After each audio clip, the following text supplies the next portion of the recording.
I'm Danielle Byard-Jackson, the founder of Tell Public Relations, and this is Tell Me More, a space where we're giving female entrepreneurs all the tips they need to get the shine that they deserve. Today, we're talking about the steps that you need to take and the things you need to keep in mind when you're trying to score your first big podcast interview.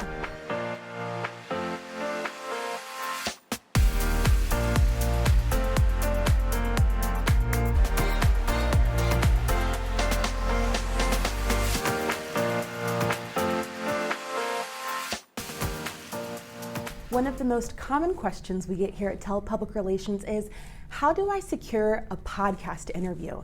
And these days, podcasts are a really great way to get your message in front of your target audience. So we encourage you to get started by keeping these 3 factors in mind. The first is to determine what content fits best. Depending on the style of the show that you have in mind, it might be best to deliver your content in bite-sized pieces, meaning quick, tangible tips that are of great value for listeners. Unless you have a really great story of triumph and overcoming adversity, or how you built a mega business, if that's not your style of content, then it's best to lean toward giving tangible tips that people can enjoy quickly and easily. The second thing you'll want to remember when booking your first podcast interview is to start small. Although you probably have your eye on those really big guys, the really popular shows, you probably have a greater chance of trying to secure a spot with those that have a smaller following. What you want to do is book that interview, reach out to that host, and leverage it later for the shows that you really have your eye on. And here's a tip. A lot of times people can't tell how many followers or listeners a podcast has. So if you're able to show, hey, I was featured on this show, people are just impressed by the fact that a podcast host deemed you worthy enough of coming on to interview. The third key to keep in mind when you're trying to book your podcast episode is to think of the holidays to come. So oftentimes, especially if a show is popular, they're booked for weeks or even months on end. So you've got to be an early bird. Let's say it's June and you're looking to pitch yourself as the ideal guest for the show. You want to be looking at August, September, or even October.